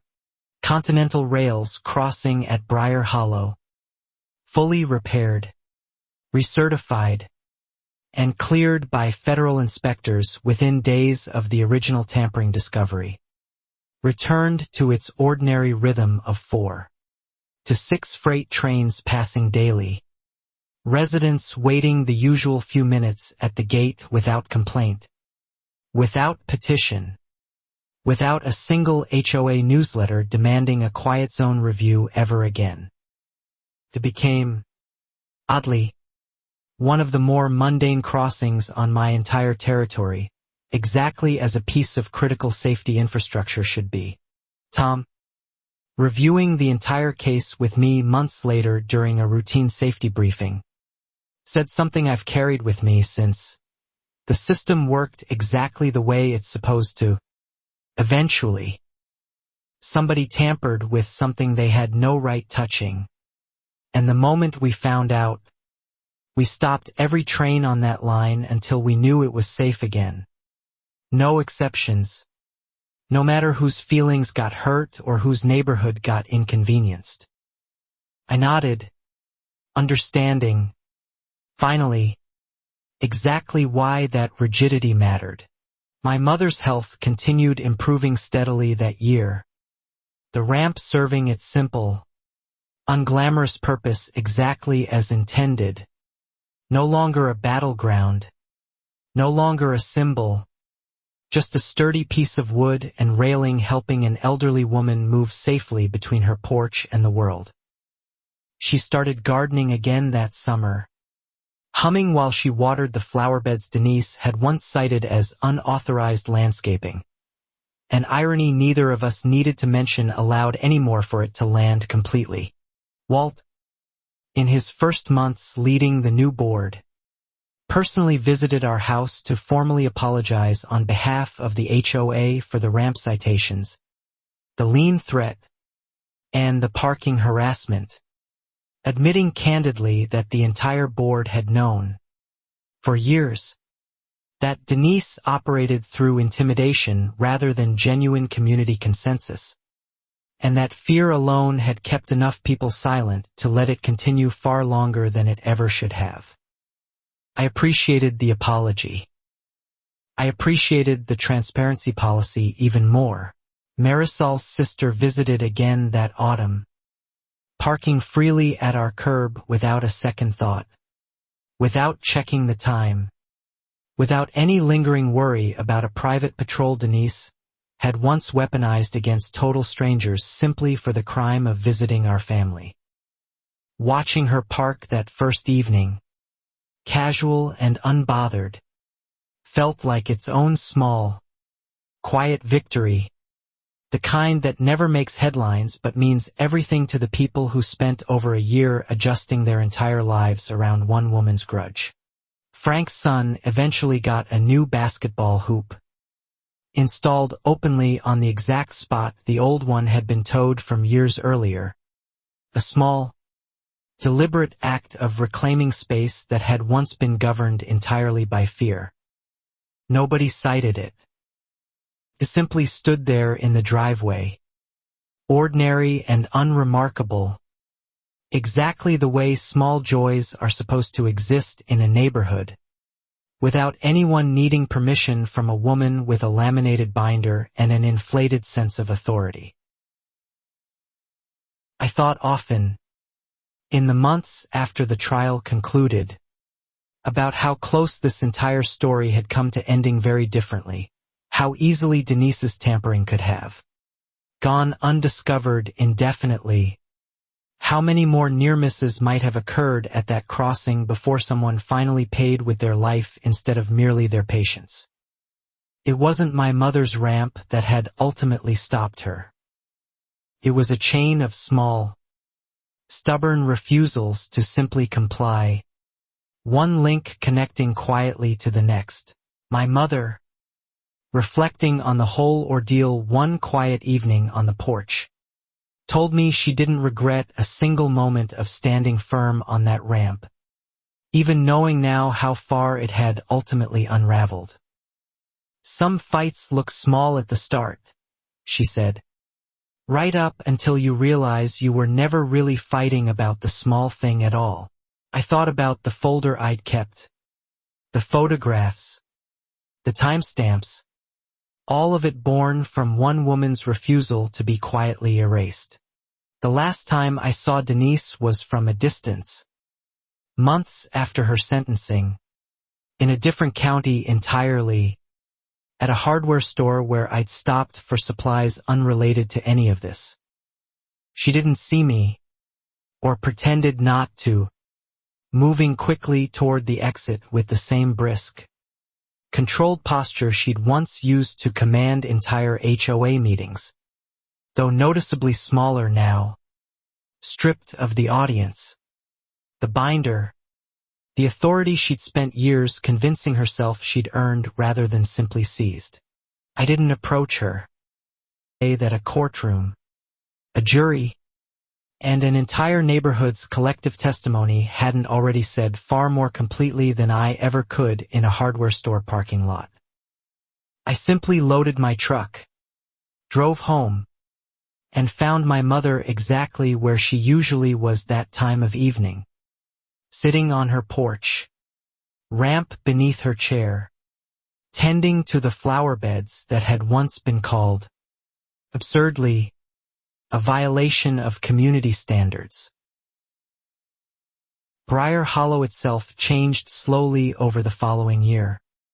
Not dramatically, just steadily. In the accumulation of small freedoms nobody had realized they'd been missing until Denise's departure made them visible again. Clotheslines reappearing without fear of citation. A family finally flying their daughter's soccer flag proudly from their porch. Neighbors greeting each other in driveways without the reflexive glance toward Denise's house to gauge whether they were being watched, judged, or quietly documented for some future manufactured violation. I kept my folder of evidence long after the trial concluded, not out of lingering anger, but as a strange, private reminder of exactly how much quiet documentation it had taken to hold one determined person accountable, and how easily that accountability could have slipped away entirely if fear, exhaustion, or simple resignation had won out instead. Marisol asked once whether I planned to ever throw it away. I told her not yet, remembered exactly as they happened.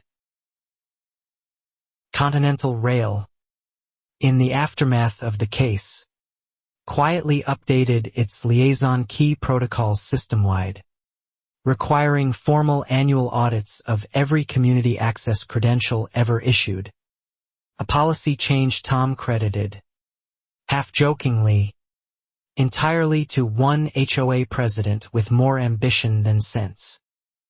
I found a strange satisfaction in that too, that whatever else Denise Ashworth had cost my family, her arrogance had also, inadvertently, made every crossing on our entire rail line just a little bit safer for everyone else. My mother's ramp still stands exactly where the contractor built it, weathered now by another year of seasons, unremarkable to anyone passing by who never knew the story behind it. Occasionally a new neighbor, unfamiliar with Briar Hollow's history, asks casually why the community seems so relaxed about home modifications compared to other HOAs they've lived under. Frank usually tells the story himself now, grinning, ending it the same way every time. Let's just say this neighborhood learned an expensive lesson about power. The HOA under Walt's leadership eventually restored the reserve fund fully, Denise's restitution payments arriving in scheduled installments as ordered by the court. Funding, among other things, a modest community improvement Walt insisted on naming without ceremony or plaque, simply improving the shared walking path near the crossing itself. I walked that path once with my mother, slow and easy in the afternoon sun, past the very signal cabinet that had once, briefly, held an entire neighborhood's fate inside its broken seal. I think sometimes about the hook of this whole story. The moment my mother missed her surgery slot because a HOA president refused to move a few orange cones, and how impossibly far that small cruelty eventually traveled, through fines and liens, through a broken tamper seal in the dark, through a stalled freight train sealing an entire neighborhood's only exit, through a courtroom verdict finally naming exactly what kind of danger arrogance dressed up as authority can quietly become if left unchallenged too long. Denise never contacted our family again after her sentencing. Not an apology, not an acknowledgement, nothing. I didn't expect one, honestly. Women like her, I'd learned over that long, exhausting year, rarely see their own reflection clearly enough to recognize what needs apologizing for in the first place. The consequences she faced weren't remorse finding her. They were simply, finally, the ordinary machinery of rules and safety catching up to someone who'd spent years believing those things only ever applied to other people. My mother, asked once by a local reporter following up on the story months later, offered the only quote that ran in the final piece. I just wanted a safe way down my own front steps. Everything else that happened, that's not on me. That's on someone who forgot rules are supposed to protect people, not punish them for existing. I read that quote to Marisol that evening, and neither of us needed to say anything else. Said everything already. The freight trains still pass through Briar Hollow 4 to 6 times daily, exactly as they always have. Residents waiting the usual few patient minutes at the crossing gate. Nobody these days remembering, or needing to remember, that this same stretch of track once sealed an entire neighborhood shut for 2 full days because one woman decided her own convenience mattered more than federal safety regulations, more than her neighbor's trust, more, in the end, than her own freedom. I still work that same territory for Continental Rail, still check that same crossing during routine inspections, still nod to Priya in the hallway when neither of us needs to say Denise's name aloud for both of us to remember exactly what her carelessness nearly cost, and exactly what it eventually did cost her instead. Some stories end with fireworks. This one ended, mostly, with quiet, a repaired signal, a restored fund, a neighborhood finally breathing easier than it had in years. My mother waters her flower beds every morning now, ramp beneath her chair when she needs the rest, humming softly the way she used to before any of this began, before one woman's laminated binder tried to convince an entire neighborhood that kindness, safety, and basic decency were negotiable line items subject to board approval. They never were. Rain. A broken seal, and one very stubborn family refusing to disappear quietly to finally prove it beyond any doubt.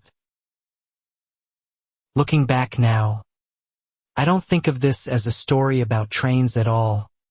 Not really, though a freight car sitting motionless across Briar Hollow's only exit remains the image everyone in the neighborhood still brings up first. It's a story about what happens when small, unchecked cruelty is allowed to compound quietly for years, and what it finally takes: evidence, patience, a frightened board member's courage, an entire community's collective refusal to stay silent any longer, to bring it, at last, to a full and complete stop. Marisol keeps a single printed copy of that local news headline framed in our hallway now. Not out of pride exactly, more as a quiet reminder for both of us of exactly how close ordinary neighborhood pettiness came to becoming something genuinely dangerous before anyone noticed. Guests occasionally ask about it. I usually just say, simply, that it's a reminder that rules only ever mean something when they apply to everyone, including, especially, the person holding the binder and demanding everyone else follow them. My mother passed her 1-year ramp anniversary quietly that spring. No citations arriving, no fines, no anonymous complaints, just an ordinary Tuesday morning where she rolled down to check the mail without a single thought crossing her mind about whether today would bring another envelope from an HOA determined to erase her existence one manufactured violation at a time. That ordinariness, hard-won and unremarkable, was, in the end, exactly the outcome our entire exhausting year had actually been fighting for all along. Frank and I still meet most Fridays, beer in hand, though we rarely discuss Denise anymore beyond the occasional dry joke about the good old days of tyranny, usually followed by both of us shaking our heads at how genuinely strange it still feels that an HOA dispute over a wheelchair ramp eventually connected to a federal criminal case, a near-miss reopened after 2 years, and an embezzlement scheme nobody had suspected. Neighborhood drama, turns out, can run deeper than anyone ever expects. Walt, still leading the HOA board with a transparency policy Denise would have found unthinkable, told me recently that Briar Hollow's annual meeting attendance has actually grown since the scandal. Residents no longer afraid to show up, speak up, or question a proposed rule before it becomes yet another quiet weapon in someone's personal grudge.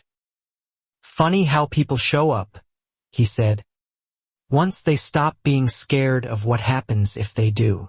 I told him it wasn't funny at all. It was just overdue. I don't know exactly what became of Denise after her sentence concluded, Whether she rebuilt some quieter version of her life elsewhere or continued believing, somewhere, that she'd simply been the victim of an overzealous railroad and a vindictive neighbor. It doesn't matter much to me anymore.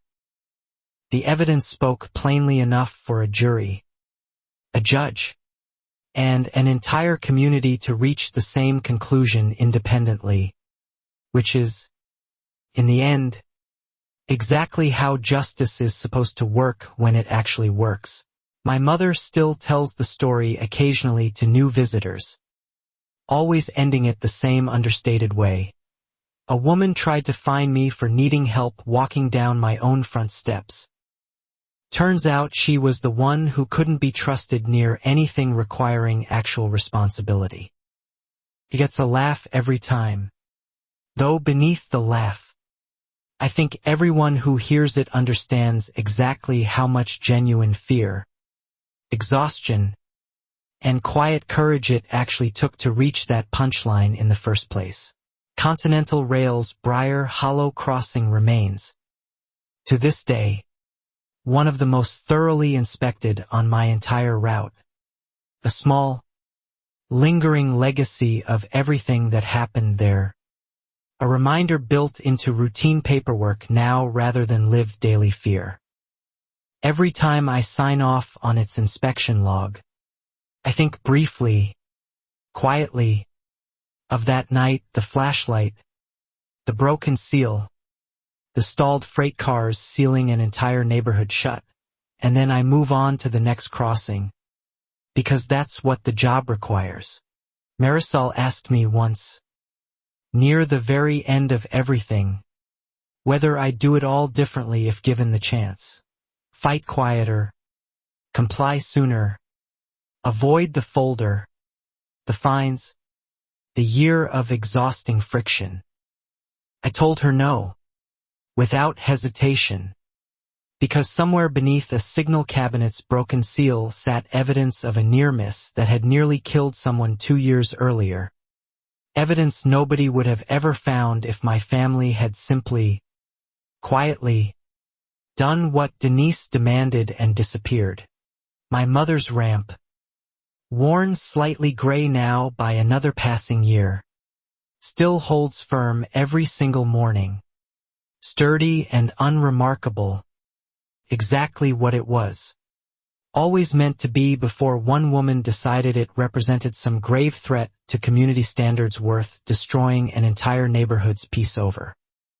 I check its bolts occasionally out of habit more than necessity these days. It has never once needed the attention.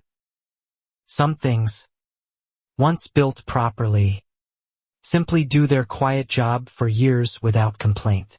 The neighborhood group chat, once weaponized by fear and manufactured outrage, now mostly features carpool coordination, lost cat alerts, and the occasional debate about whose turn it is to organize the summer barbecue. Ordinary neighborhood noise nobody ever appreciates fully until they remember what the alternative once looked like. Colleen still posts occasionally, usually something dryly funny, and I always smile seeing her name, remembering the reply all message that helped crack Denise's authority wide open for the very first time. I've thought often, since all of this concluded, about Tom's old warning that grade crossings only work because everyone respects the same rules all the time, no exceptions, and how directly that principle ended up defining this entire story, not just for trains and signals, but for neighborhoods, for HOA boards, for any small system of shared trust that quietly collapses the moment one person decides the rules exist only to control other people rather than protect everyone equally, herself included. My mother still keeps that old folder of citations somewhere in a drawer, never quite thrown away, alongside the eventual court documents confirming everything we'd suspected and more. She calls it, half joking, her victory file, though we both know victory isn't quite the right word for something that cost over a year of anxiety, legal fees, and quiet fear before finally, decisively, resolving itself in a courtroom. Neither of us had ever expected our family's simple need for a wheelchair ramp to lead us toward.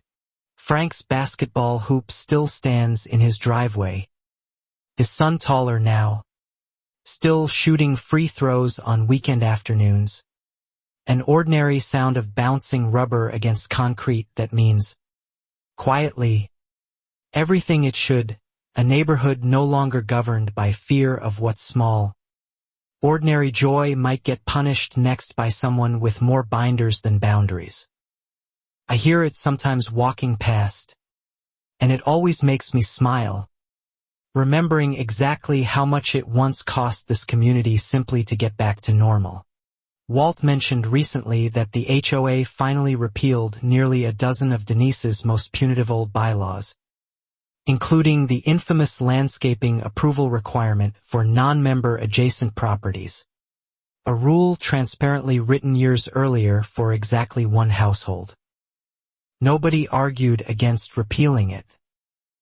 Nobody even remembered, most of them, why it had existed in the first place, which felt, to me, like the quietest, most complete kind of victory a neighborhood could ever actually hope for after something like this. My mother tends her garden freely now. The same flower beds Denise once cited as unauthorized landscaping, blooming every spring without a single anonymous complaint or manufactured violation notice arriving to threaten them. I watch her some mornings from the kitchen window, humming to herself over the tomatoes, utterly unaware, or perhaps simply no longer caring, that this exact ordinary scene had once required a federal investigation, a courtroom verdict, and an entire community's collective courage before it could finally exist in peace again. I still drive past that crossing most days for work, and it never fails to trigger a brief, quiet flash of memory, the hazard lights blinking uselessly in the dark, Denise crouched by the signal mast with a flashlight, the sound of freight cars grinding slowly to a stop across Briar Hollow's only exit. It doesn't haunt me anymore. Exactly. It just reminds me, every single time, of exactly how close ordinary neighborhood cruelty can come to genuine, irreversible danger before anyone stops it. Marisol's sister visits regularly now, parking freely, staying late, never once glancing nervously toward a house that no longer exists as a threat looming over our family's simplest decisions. Watching her relax so completely into something we once had to fight so hard just to reclaim reminds me, every time, exactly why that folder of evidence, that year of quiet documentation, that one refusal to simply comply and disappear, mattered as much as it eventually turned out to matter for everyone involved. My mother, asked once more by a curious new neighbor how exactly a wheelchair ramp dispute ended up connected to a federal criminal case, simply laughed and said, "Never underestimate how far someone will go to avoid admitting they were wrong about something small, and never underestimate how much that refusal can eventually cost them once somebody finally decides to stop looking away." I couldn't have said it better myself. Honestly, after everything our family had lived through to finally reach that hard-earned, simple truth, the community garden Walt eventually organized near the crossing, funded partly by Denise's restitution payments, now blooms every summer with vegetables. Residents share freely among each other, an unplanned but fitting monument to everything the neighborhood rebuilt once fear stopped dictating its daily rhythms. My mother volunteers there most Saturdays, ramp folded neatly into the trunk of Marisol's car, tending tomatoes alongside neighbors who once wouldn't have dared speak to us for fear of becoming Denise's next target instead.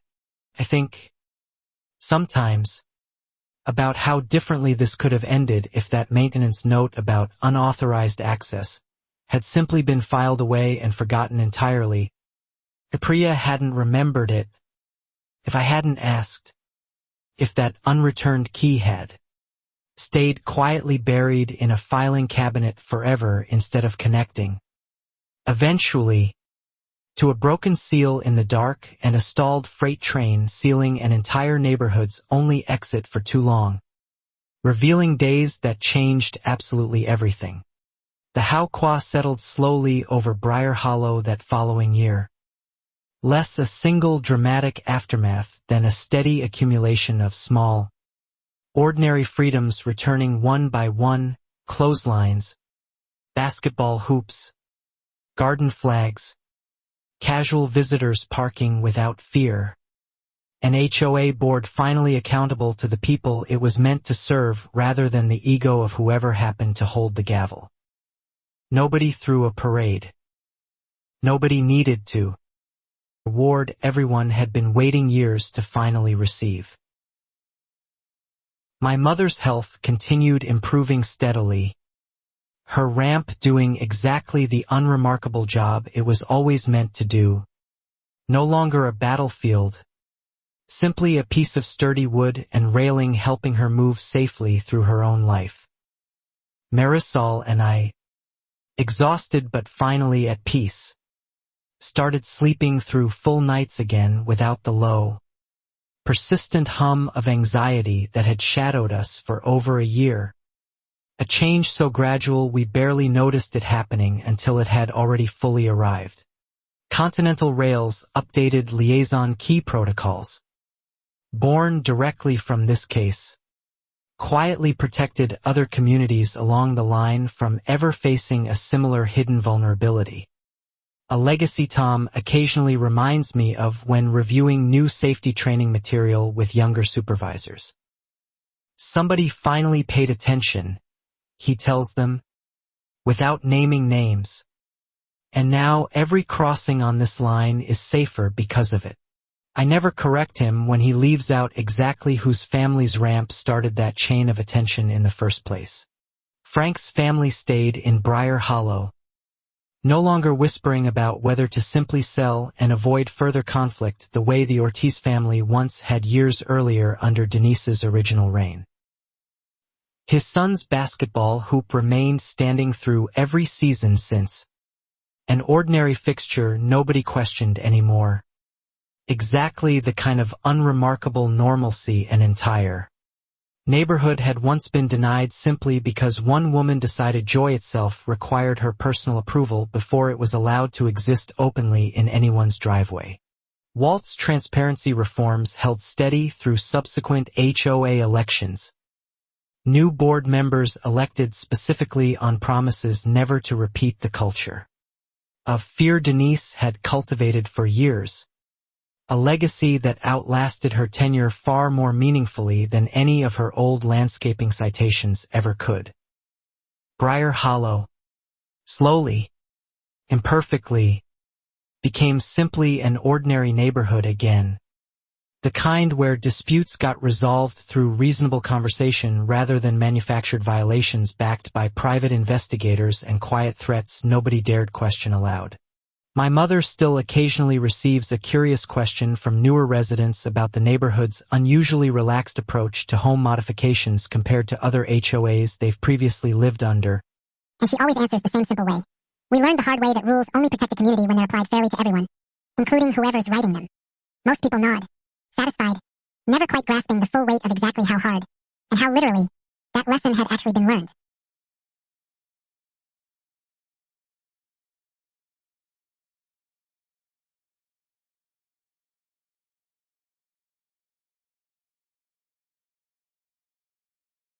I kept my old folder, the photographs, the time-stamped logs, the copies of every citation and lien threat, not out of lingering anger anymore, but simply as a quiet family record of exactly what it once took to hold someone accountable when every institutional advantage, the board, the binder, The private investigator, the fear sat stacked entirely on her side of the fight. Marisol calls it our family's strangest heirloom. I don't disagree with her at all. The freight crossing, fully repaired and permanently reinforced with updated tamper detection sensors installed system-wide after this case, continues its ordinary daily rhythm. 4 to 6 trains passing through Briar Hollow without incident. Residents waiting their few patient minutes at the gate exactly as intended. Nobody these days remembering, or needing to remember, the 2 long days it once sat sealed shut because a HOA president decided her own convenience mattered more than everyone else's shared safety and trust. My mother, reflecting one final time on the whole ordeal during a quiet evening on her porch, told me she'd genuinely forgiven Denise, in her own way, not because Denise deserved it exactly, but because carrying that particular weight forward indefinitely served nobody except the woman who'd already caused enough damage for one lifetime. Forgiving her doesn't mean forgetting what happened, she said. It just means I get to keep living my life without her taking up any more space in it than she already stole. I understood that distinction completely, and found myself, somewhat to my own surprise, arriving at something similar over time, not forgiveness exactly toward Denise specifically, but a genuine relief at finally being able to think about ramps, ordinary neighborhood disputes, and freight crossings without the immediate flood of anxiety that had defined over a year of our family's life. The story had ended. The consequences had landed. It was, finally, simply time to let ordinary life quietly resume its rightful place. Briar Hollow today looks, to any outside visitor, like precisely the kind of unremarkable, pleasant suburban neighborhood it always should have been, trimmed lawns maintained by genuine choice rather than fear, children playing basketball in driveways, garden flags flying freely, an occasional freight train passing through without anyone giving it a second thought beyond the ordinary few minutes wait at the gate. Nobody driving through would ever guess the specific, extraordinary story quietly buried beneath its perfectly ordinary surface calm. My mother's ramp remains exactly where it's always been, sturdy, weathered gently by passing seasons, doing precisely the simple, essential job it was always meant to do, completely unremarkable to anyone who never learned exactly how much it once cost our family to defend its right to exist unchallenged. I still think, sometimes, of that very first HOA citation, the absurd phrase unsightly structures, and how impossibly far one woman's cruelty eventually traveled from something that's small and petty. Frank still tells the story at neighborhood gatherings occasionally, always ending it the same understated way that somehow captures the whole absurd, dangerous, ultimately satisfying arc perfectly.